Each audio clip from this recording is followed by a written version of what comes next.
नमस्कार, मैं हूं शशि। आइए झारखंड की टॉप 25 प्रमुख खबर जानते हैं।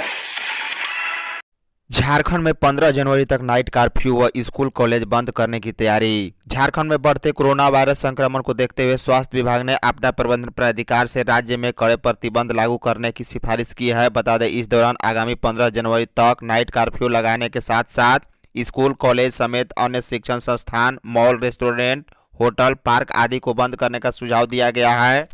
वहीं इस दौरान आवश्यक चीजों में पूर्व की भांति छूट देने की बात कही गई है। बता दें, इस संबंध में हेल्थ सेक्रेटरी अरुण कुमार सिन्हा ने आपदा प्रबंधन प्राधिकार के सचिव को सुझाव संबंधी पत्र दिया। पत्र में श्री सिन्हा ने कहा है कि राज्य में लगातार कोरोना के मामले बढ़ रहे हैं। इसको देखते हुए राज्य सरकार को कड़े कदम उठाने की जरूरत है। उन्होंने सुझाव देते हुए आपदा प्रबंधन प्राधिकार को इस पर अमल करने की अपील की है ताकि राज्य में बढ़ रहे कोरोना संक्रमण की रफ्तार को कम किया जा सके। झारखंड में 6 जनवरी से छाएंगे बादल। झारखंड में उत्तर पश्चिमी और उत्तर दिशा से आ रही बर्फीली हवा की वजह से रविवार को भी ठंड से आमजन को राहत नहीं मिली। राज्य में न्यूनतम तापमान में 1 से 4 डिग्री सेल्सियस की गिरावट की वजह से ठंड का असर अभी ज्यादा है। बता दें, झारखंड में 6 जनवरी से आसमान में बादल छाएंगे। मौसम में बदलाव पश्चिमी विक्षोभ के प्रभाव से होगा। आसमान में बादल छाने के बाद न्यूनतम तापमान में बढ़ोतरी शुरू होगी। इससे ठंड में कमी आएगी और आमजन को कनकनी से राहत मिलेगी। सोमवार को होगी आपदा प्रबंधन प्राधिकार की बैठक, सीएम ने मांगे सुझाव। झारखंड में बढ़ते कोरोना संक्रमण को लेकर हेमंत सरकार गंभीर है। बता दें, सीएम हेमंत सोरेन ने इसकी रोकथाम को लेकर विभिन्न विभागों से सुझाव मांगे हैं। आपकी सरकार आपकी सुरक्षा के लिए सभी पहलुओं पर बारीकी से नजर रख रही है और सोमवार को प्रस्तावित आपदा प्रबंधन प्राधिकार की बैठक में सभी पहलुओं को ध्यान में रखकर उचित फैसला लेगी। साथ ही उन्होंने राज्यवासियों से अफवाह पर ध्यान नहीं देने की अपील की है। वहीं कोरोना गाइडलाइन का अनुपालन करने को कहा है। बिना मास्क पहने घरों से बाहर नहीं निकलने और घर के बुजुर्ग और बच्चों पर विशेष ध्यान रखने की अपील की है। कहा है कि सरकार आपके साथ और आपके हित के लिए हमेशा खड़ी है। ऐसे में आप अपना सुझाव अवश्य दें। झारखंड में लॉकडाउन लगना चाहिए या नहीं, स्कूल कॉलेज बंद होना चाहिए या नहीं, कमेंट बॉक्स में अवश्य बताएं। झारखंड में 24 लाख किशोरों को सोमवार से लगेगा टीका। कोरोना टीकाकरण का इंतजार कर रहे झारखंड के 23,98,000 किशोरों के लिए सोमवार को खास दिन होगा। सोमवार से पूरे झारखंड में 15 से 18 वर्ष आयु के इन किशोरों का टीकाकरण शुरू होगा। बता दें, इन्हें भी कोवैक्सीन की वही डोज लगाई जाएगी जो वयस्कों को लगाई जा रही थी। झारखंड में सोमवार से किशोरों के टीकाकरण के लिए पूरी तैयारी कर ली गई है। इनके लिए अलग से केंद्र बनाए गए हैं। अधिसंख्य केंद्र स्कूल और कॉलेजों में बनाए गए हैं। कोरोना के कारण झारखंड हाई कोर्ट में 14 जनवरी तक वर्चुअल सुनवाई। झारखंड में तेजी से बढ़ते कोरोना संक्रमण को देखते हुए हर तरफ से अब सतर्कता बरती जा रही है। बता दें, स्वास्थ्य विभाग ने जहां कई पाबंदियों को लागू करने की अनुशंसा कर दी है, वहीं अब झारखंड हाई कोर्ट ने भी 14 जनवरी 2022 तक वर्चुअल सुनवाई करने की बात कही है। बता दें, झारखंड हाई कोर्ट ने एक नोटिस जारी कर कहा है कि 14 जनवरी 2022 तक वर्चुअल सुनवाई होगी। कोरोना के बढ़ते मामलों को देखते हुए झारखंड हाई कोर्ट ने यह पहल की है। झारखंड में स्कूल होंगे बंद, ऐसे बनेगा रिजल्ट। राज्य के सरकारी और निजी स्कूलों में फिर से ऑफलाइन पढ़ाई बंद होगी। बता दें, बच्चों को ऑनलाइन क्लास और डिजिटल कंटेंट उपलब्ध कराया जाएगा। कोरोना के तेजी से बढ़ते मामले को देखते हुए राज्य सरकार जनवरी के पहले सप्ताह में इस पर निर्णय लेगी। बता दें, वर्तमान में 6ठी से 12वीं तक के स्कूल बच्चों के लिए खुले हुए हैं। जो छात्र छात्रा स्कूल आकर ऑफलाइन पढ़ाई करना चाहते हैं वे करते हैं, लेकिन पिछले कुछ दिनों से कोरोना के लगातार बढ़ते मामलों को देखते हुए स्कूलों को छात्र छात्राओं के लिए बंद किया जाएगा। बता दें, सरकार मैट्रिक और इंटरमीडिएट की परीक्षा को देखते हुए 10वीं और 12वीं के छात्र छात्राओं को स्कूल बुला सकती है। कक्षा 8वीं से 12वीं तक मंथली असेसमेंट बनेगा रिजल्ट का आधार। कोरोना की वजह से अगर 8वीं से 12वीं तक के पहले टर्म की परीक्षा नहीं हुई और दूसरे टर्म के परीक्षा परिणाम के आधार पर रिजल्ट तैयार किया जाएगा। बता दें, मैट्रिक और इंटरमीडिएट का दूसरा टर्म 1 मई से 15 मई के बीच होना है, जबकि 8वीं, 9वीं और 11वीं का दूसरा टर्म 10 से 25 जून के बीच होना है। ये परीक्षा लिखित होगी। अगर कोरोना के कारण यह परीक्षा भी प्रभावित होती है तो सितंबर 2021 से स्कूलों में 9वीं से 12वीं क्लास के चल रहे मंथली असेसमेंट के आधार पर रिजल्ट तैयार किया जाएगा। स्कूली शिक्षा व साक्षरता विभाग ने सभी मंथली असेसमेंट के अंक विभाग में मंगवाए हैं और स्कूलों में भी रखवाए हैं। 10 से 25 जनवरी के बीच 8वीं 9वीं व 11वीं के पहले टर्म की परीक्षा निर्धारित थी। मैट्रिक इंटर परीक्षा के लिए फॉर्म भरने का 31 जनवरी तक मौका। अप्रैल मई में होने वाली मैट्रिक और इंटर की परीक्षा में शामिल होने जा रहे स्टूडेंट के लिए national institute of open schooling ने महत्वपूर्ण सूचना जारी की है। बता दें, जारी नोटिस के मुताबिक मैट्रिक और इंटर की परीक्षा के लिए ऑनलाइन फॉर्म भरने की प्रक्रिया शुरू कर दी गई है। स्टूडेंट आधिकारिक वेबसाइट nios.ac.in के माध्यम से आवेदन कर सकते हैं। परीक्षा के लिए आवेदन करने की आखिरी तारीख 31 जनवरी 2022 तक है। साथ ही वैसे स्टूडेंट जिन्होंने अक्टूबर-नवंबर 2021 की परीक्षा में आवेदन किया है या उपस्थित हुए हैं, उनके आवेदन की प्रक्रिया 16 जनवरी से शुरू होगी। यह भी 31 जनवरी 2022 तक चलेगी। झारखंड में 30 पुलिसकर्मी संक्रमित। रविवार को 1057 मामले मिले। झारखंड पुलिस में एक एडीजी, एक आईजी और एक एसपी सहित 30 पुलिसकर्मी कोरोना संक्रमित पाए गए हैं। बता दें, झारखंड पुलिस 50% क्षमता के साथ अब काम करेगी। रोटेशन के आधार पर काम होगा। इस संबंध में शीघ्र आदेश जारी होने की संभावना है। बता दें, रविवार को 1057 मामले मिले हैं, जिसमें से रांची से 413, पूर्वी सिंहभूम 179, बोकारो 93, पश्चिमी सिंहभूम 84, कोडरमा 42, रामगढ़ 24, लातेहार 11, गिरिडीह 10, पलामू 10, सिमडेगा 6, गोड्डा 3, लोहरदगा 1, गढ़वा 1, धनबाद से 110 मिले। झारखंड में शनिवार को 1007 नए केस मिले हैं, जबकि 105 मरीज स्वस्थ भी हुए हैं। झारखंड में शनिवार के आंकड़े के अनुसार कुल एक्टिव केस की संख्या 2907 है। भारत में 27,740 नए केस मिले हैं, जबकि 7622 मरीज स्वस्थ भी हुए हैं। भारत में कुल एक्टिव केस की संख्या 1,43,331 है। झारखंड के ताज़ा कोरोना अपडेट देखने के लिए शाम 5 बजे का न्यूज देखना ना भूलें। बच्चों में पढ़ने की आदत डालने की योजना, 100 दिनों तक चलेगा अभियान। सरकारी स्कूलों में पढ़ने वाले बच्चों में पुस्तकें पढ़ने की आदत विकसित करने के लिए केंद्र के निर्देश पर झारखंड से भी 100 दिनों में पढ़े भारत अभियान चलेगा। बता दें, शनिवार से पूरे देश में शुरू हुआ यह अभियान 10 अप्रैल तक चलेगा। झारखंड शिक्षा परियोजना परिषद की निदेशक ने इसे लेकर पहले सभी जिला शिक्षा अधीक्षकों को दिशा निर्देश जारी कर दिया है। इस अभियान को अपेक्षा अनुरूप 3 समूहों में बांटा गया है।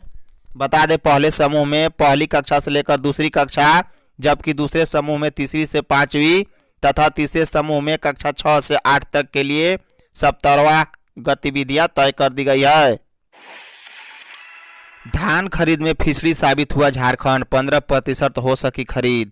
राज्य में एक तरफ जहां किसानों के लिए तमाम सुविधाएं उपलब्ध कराने का दावा किया जा रहा है, वहीं दूसरी तरफ न्यूनतम समर्थन मूल्य पर अभी तक उम्मीद से कम ही खरीद की गई है, जिससे किसानों को काफ़ी परेशानी हो रही है। बता दें, पहले पखवाड़े में धान खरीद को लेकर काफ़ी सुस्ती दिखी। 15 दिसंबर से शुरू हुई खरीद प्रक्रिया अगले 15 दिनों में सिर्फ 3.38 लाख क्विंटल धान की खरीदारी हो सकी, जो कि तय लक्ष्य 80 लाख क्विंटल का सिर्फ 4% है। इस दौरान 6789 किसानों ने अपने धान बेचे हैं। 8वीं से 12वीं तक के पहले टर्म की परीक्षा पर संशय बरकरार। कोरोना के बढ़ते मामले से अब 8वीं से 12वीं तक के पहले टर्म की परीक्षा पर भी संशय नजर आ रहा है। बता दें, सरकार एहतियातन परीक्षाओं के संचालन पर रोक लगा सकती है। स्कूली शिक्षा व साक्षरता विभाग ने 1 से 15 दिसंबर 2021 के बीच मैट्रिक और इंटरमीडिएट के पहले टर्म की परीक्षा लेने का शेड्यूल जारी किया था, जबकि 10 से 25 जनवरी के बीच 8वीं, 9वीं और 11वीं के पहले टर्म की परीक्षा निर्धारित थी। बता दें, ये परीक्षाएं OMR सीट पर होनी है। इसके बावजूद झारखंड एकेडमिक काउंसिल में अध्यक्ष के नहीं होने से अब तक इन परीक्षाओं का संचालन नहीं हो सका और न ही निकट भविष्य में इसके होने की संभावना दिख रही है। स्वास्थ्य विभाग के सुझाव इस प्रकार हैं। आगामी 15 जनवरी 2022 तक park, sport complex, swimming pool, gym और इंडोर स्टेडियम को बंद किया जाए। सभी धार्मिक स्थलों पर श्रद्धालुओं की एंट्री बैन हो। हॉट बाजार में सोशल डिस्टेंसिंग का कड़ाई से पालन हो। शादी, विवाह, दाह संस्कार और सामाजिक गतिविधियों में वैक्सीन के दोनों डोज ले चुके 50 लोगों को शामिल होने की अनुमति। राज्य में जरूरी दुकानों को छोड़कर गैर दुकानों को एक दिन छोड़कर शाम 5 बजे तक खोले। स्कूल, कॉलेज, कोचिंग और शिक्षण संस्थानों को बंद कर ऑनलाइन पढ़ाई होनी चाहिए। लोगों के लिए रेस्टोरेंट बंद हो, सिर्फ होम डिलीवरी की अनुमति मिले। शाम 6 बजे से सुबह 6 बजे तक रात्रि कर्फ्यू फिर से लागू हो। इस दौरान आवश्यक सेवाओं को छूट मिलती रहेगी। रविवार को आवश्यक दुकानों को छोड़ सभी दुकानें बंद हो। पलामू से कोढ़ा गैंग के 5 सदस्य गिरफ्तार। पलामू पुलिस ने इंटर स्टेट कोढ़ा गैंग के 5 सदस्यों को गिरफ्तार किया है। गिरफ्तार सदस्यों में एक महिला भी शामिल है। बता दें, पुलिस ने इन लोगों के पास से लूट के पैसे, बाइक समेत कई अन्य सामान की बरामदगी की है। यह जानकारी पुलिस अधीक्षक चंदन सिन्हा ने पत्रकारों को दी। बता दें, एसपी श्री सिन्हा ने बताया कि गत 10 दिसंबर 2021 को पाकी के स्टेट बैंक के पास मस्जिद चौक से निजवानुल हक अंसारी के बाइक के डिक्की को तोड़कर उसमें रखे 90,000 रुपए निकाल लिया था। बाबा मंदिर में 1.5 लाख भक्तों ने किया जलार्पण। नए साल के पहले दिन देवघर के बाबा मंदिर में श्रद्धालुओं की भारी भीड़ उमड़ी। बता दें, श्रद्धालुओं के सैलाब के आगे सारी प्रशासनिक व्यवस्था धरी की धरी रह गई। राज्य में बढ़ते कोरोना वायरस संक्रमण को लेकर प्रशासन की ओर से व्यापक इंतजाम किए गए थे। मास्क और सोशल डिस्टेंसिंग का पालन कराते हुए जल अर्पण करने की व्यवस्था की गई थी, लेकिन श्रद्धालुओं की भीड़ इतनी उमड़ पड़ी कि सारी व्यवस्था फेल हो गई। शनिवार की सुबह श्रद्धालुओं की कतार 3 किलोमीटर दूर बीएड कॉलेज तक पहुंच गई थी। बता दें, बाबा मंदिर का पट खुलने के बाद बाबा बैद्यनाथ को जल अर्पण करने वाली कुल संख्या 1,38,687 पहुंच गई थी। झारखंड को जीनोम सीक्वेंसिंग मशीन शीघ्र, साहिया का बढ़ेगा मानदेय। झारखंड के स्वास्थ्य मंत्री बन्ना गुप्ता ने केंद्र से जीनोम सीक्वेंसिंग मशीन देने का आग्रह किया है। उन्होंने केंद्रीय स्वास्थ्य मंत्री मनसुख मांडविया से कहा है कि जब रिम्स को रिसर्च सेंटर का दर्जा मिल गया है तो यहां जीनोम सीक्वेंसिंग मशीन जरूर मिलनी चाहिए। इस पर केंद्रीय स्वास्थ्य मंत्री मनसुख मांडविया ने आश्वासन देते हुए कहा है कि इस पर जल्द प्रक्रिया के तहत झारखंड को मशीन उपलब्ध कराई जाएगी। बता दें, स्वास्थ्य मंत्री की वर्चुअल मोड में हुई बैठक में झारखंड के स्वास्थ्य मंत्री बन्ना गुप्ता ने साहिया के मानदेय को 2,000 से 7,000 बढ़ाने की अपनी मांग को दोहराया। इस पर केंद्रीय स्वास्थ्य मंत्री मनसुख मांडविया ने कहा कि उनकी मांग जायज है और केंद्र सरकार जल्द इस पर फैसला लेगी। इग्नू में जनवरी शैक्षणिक सत्र में ऑनलाइन नामांकन शुरू। इग्नू के जनवरी 2022 शैक्षणिक सत्र के लिए स्नातक, बैचलर डिग्री, बैचलर ऑनर्स, स्नातकोत्तर, पीजी डिप्लोमा, पीजी सर्टिफिकेट और सर्टिफिकेट कार्यक्रमों में ऑनलाइन नामांकन शुरू हो गया है। इच्छुक शिक्षार्थी इग्नू के आधिकारिक वेबसाइट के माध्यम से नामांकन ले सकते हैं। क्षेत्रीय केंद्र रांची की ओर से स्नातकोत्तर में पर्यावरण विज्ञान, उर्दू, उद्यमिता विकास, पत्रकारिता आदि कार्यक्रम की शुरुआत की गई है। सोशल डिस्टेंसिंग और नियमों का सख्ती से पालन कराए जिला प्रशासन। रांची में कोरोना संक्रमण के तेजी से प्रसार होने के बाद रांची जिला प्रशासन गंभीर हो गया है। बता दें, जिला प्रशासन ने आम लोगों से सरकार की ओर से जारी गाइडलाइन का पालन करने का निर्देश दिया है। नियमों का पालन नहीं करने वालों के खिलाफ प्रशासन अब सख्ती करेगा। कोरोना नियमों का पालन कराने के लिए उपायुक्त ने एसडीओ और एसएसपी को निर्देश दिए हैं। बता दें, उपायुक्त ने सोशल डिस्टेंसिंग का पालन कराने, सार्वजनिक स्थानों पर बिना वजह भीड़ नहीं लगाने, बिना मास्क के बाहर नहीं निकलने की अपील लोगों से की है। झारखंड पुलिस ने साइबर ठगों से बचने की अपील की। राज्य भर में साइबर अपराधियों ने लोगों को परेशान किया है। अब प्रधानमंत्री मुद्रा लोन की आड़ में लोगों से लोन लिए जाने का प्रचार वे कर रहे हैं। लोन के तहत 50,000 रुपए से लेकर 5 लाख तक का लोन बिना गारंटी के मात्र 24 घंटे में दिए जाने का झांसा दिया जा रहा है। बता दें, property loan, personal loan, marksheet एवं समस्त प्रकार के लोन के बांटने की बात कर रहे हैं। महिलाओं और छात्रों को 30% से लेकर 50% तक विशेष छूट दिए जाने का भी भरोसा है। इसके अलावा कंपनी के एजेंट बनने और कमाने के लिए दिए गए नंबरों से जुड़ने को कहा जा रहा है। बता दें, हजारीबाग पुलिस ने लोगों से ऐसे विज्ञापनों से बचने की अपील की है। इसके फेरे में आने पर जमा पूंजी गंवाने का खतरा बताया जा रहा है। कोविड इलाज को आयुष्मान से जोड़ा जाए, मंत्री। केंद्रीय स्वास्थ्य मंत्री मनसुख मांडविया ने झारखंड सहित विभिन्न राज्यों के स्वास्थ्य मंत्री के साथ वर्चुअल मीटिंग की। इस बैठक में झारखंड के स्वास्थ्य मंत्री बन्ना गुप्ता ने कई अहम मुद्दे को विस्तार से रखा। बन्ना गुप्ता ने केंद्रीय स्वास्थ्य मंत्री से कहा कि आयुष्मान प्रधानमंत्री नरेंद्र मोदी का बहुत बड़ा प्लान और योजना रही है। इसका लॉन्चिंग भी झारखंड से ही की गई। केंद्र सरकार कोविड का इलाज को भी आयुष्मान से जोड़े, इसका लाभ गरीबों को मिलेगा। बना गुप्ता ने कहा कि जब कोवैक्सीन बच्चों में लगाने की अनुमति ICMR और भारत ड्रग्स कंट्रोल ने दी है तो इसलिए बच्चों के वैक्सीनेशन की उम्र सीमा 15 से 18 वर्ष में संशोधित करते हुए 12 से 18 से किया जाए ताकि अधिक से अधिक बच्चों का इसका फायदा मिल सके। झारखंड में छात्रवृत्ति के लिए 5 जनवरी से खुलेंगे पोर्टल। झारखंड और झारखंड से बाहर के मान्यता प्राप्त बीएड कॉलेजों में एडमिशन के लिए स्टूडेंट ई कल्याण पोर्टल के माध्यम से स्कॉलरशिप के लिए आवेदन कर सकते हैं। बता दें, कल्याण विभाग ने ऑनलाइन एप्लीकेशन के लिए ई कल्याण पोर्टल 5 से 15 जनवरी तक के लिए खोला है। SC, ST और OBC श्रेणी के वैसे स्टूडेंट जिन्होंने एकेडमी ईयर 2020-22 में एडमिशन लिया है वे साल 2022 और 2021 के लिए एप्लीकेशन देंगे। CM रोजगार सृजन योजना के लिए गुमला के 200 बेरोजगार हुए चयनित। बेरोजगारों को रोजगार से जोड़कर उसे स्वावलंबी बनाने के लिए झारखंड सरकार ने मुख्यमंत्री रोजगार सृजन योजना शुरू की है। इस योजना के तहत गुमला जिले के 198 बेरोजगार का चयन किया गया है। बता दें, इन बेरोजगारों को खुद का रोजगार करने के लिए कल्याण विभाग गुमला के माध्यम से लोन दिया जाएगा, जिससे ये लोग रोजगार कर अपनी अलग पहचान बना सकेंगे। बता दें, 50,000 तक का लोन बिना गारंटी के दिया जाता है। गुमला में आंख फोड़ने का मामला, डायन बिसाही के नाम पर पिटाई। गुमला जिला अंतर्गत सिसई थाना के लकेया गांव में अंधविश्वास में गांव के कुछ लोगों ने 2 सगे भाइयों संजय उराव और अजय उराव को बेरहमी से पिटाई कर दी। पिटाई के बाद दोनों भाई अधमरा हो गए। बता दें, पिटाई के बाद दोनों को बिजली खंभे से बांध कर रखा था। हमलावरों ने अजय उराव का बायां आंख को लोहे के रॉड से मारकर फोड़ दिया।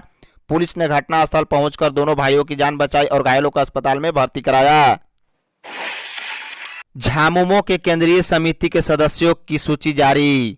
झारखंड मुक्ति मोर्चा की नई केंद्रीय समिति के सदस्यों की सूची रविवार को जारी कर दी गई है। अध्यक्ष शिबू सोरेन के हस्ताक्षर से जारी सूची में कुल 246 सदस्य शामिल किए गए, जिसमें झारखंड के सभी जिलों के अलावा बिहार, बंगाल, उड़ीसा के प्रतिनिधि भी शामिल हैं। बता दें, मोर्चे के 12वें महाधिवेशन में केंद्रीय समिति के सदस्यों का नाम घोषित करने के लिए अध्यक्ष शिबू सोरेन और कार्यकारी अध्यक्ष हेमंत सोरेन को अधिकृत किया गया था। दोनों शीघ्र नेता दुमका से केंद्रीय समिति के सदस्य चयनित किए गए। धन्यवाद। झारखंड में लॉकडाउन और स्कूल कॉलेज बंद करने के फैसले से आप कितना सहमत हैं? लॉकडाउन लगना चाहिए या नहीं? हमें आप कमेंट बॉक्स में अपना सुझाव अवश्य दें। साथ ही साथ वीडियो को एक लाइक कर अपने दोस्तों के साथ शेयर करना ना भूलें। साथ ही साथ आप हमें कमेंट बॉक्स में अपना फीडबैक अवश्य दें। Thank you.